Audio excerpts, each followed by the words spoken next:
Mr. Diamond illustrates that he understands the level of public anger towards our banks. Well, Mr. Diamond resigned last week, of course, after that rate-fixing scandal emerged. Today, the Treasury Select Committee heard how the Governor of the Bank of England had made it clear that he no longer had the confidence in Mr. Diamond to lead the bank. It was made very plain to us that Bob Diamond no longer enjoyed the support of his regulators. He no longer enjoyed the support of his regulators. And the Governor was very careful to say that he has no power to direct us, but he felt that this was sufficiently important, as indeed it was, for us to be told in absolute terms what the situation was. Chairman Marcus Aegis there. Well, let's speak to Chris Skinner. He's a consultant and chairman of the Financial Services Club. Chris, so he won't take this bonus, but he will still receive his salary. That amounts to about £2 million. Is it a fair deal? Well, he could have dug his heels in and tried to get around the options that he was entitled to, contractually and both legally.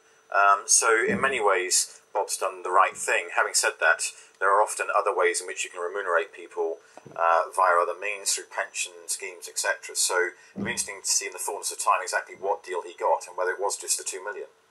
Interesting, as you said, the contractual options that were written into his departure, of course. But did he really have any option, given the level of anger that we've seen towards our banks right now? Given this scandal, if he'd taken this bonus, it would be pretty damning, wouldn't it? Yes, but I think there's a whole raft of background context that goes behind this.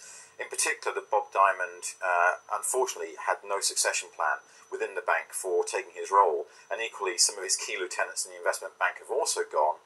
So the bank is currently leaderless, and that's why Marcus Aegis, the chairman, is desperately looking for a replacement. Now, you can do the right thing publicly and for the government and the regulator, but for the bank, it's seriously damaging. And Bob Diamond, seems to have done a gentlemanly thing, not taken the options that he was entitled to. Having said that, I now wonder where the bank's going. Now, Barclays, of course, desperate for this to go away. As you said, they're also desperate to find a replacement for Mr. Diamond. But until this inquiry names and shames other banks, Barclays is right at the centre of this row, isn't it? Well, I think a lot of people missed the real news story, which is Barclays blew the whistle on the LIBOR scandal. They were the ones who were the first to go to the regulator and say, we think there's been a problem here, we want to cooperate with you. And internally they spent millions of pounds on the investigation to support the FSA and the American authorities in bringing this to the table. None of the other banks cooperated, so to a large extent I think in many ways they've been shamed by being the first to blow the whistle. Do you think anything's actually changed in the city? We're seeing now, of course, Bob Diamond not taking this bonus. Does it mark a shift towards more caring banking, or as soon as the spotlight shifts away from the city, it'll be back to business as usual? No, I think there's a fundamental change of what's going on right now within banking globally, and particularly in the City of London, in that this has been a real scandal, not just for the bank, but the Barclays Bank, that is, but also potentially for the Bank of England and the government.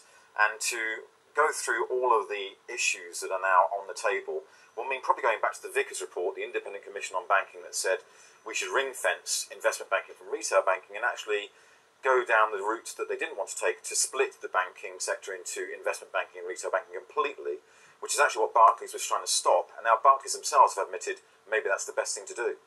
Okay, Chris, good to talk to you. Chris Skinner there, chairman of the Financial Services Club. Now, I just want to show you some market numbers if I can, because it's been a pretty volatile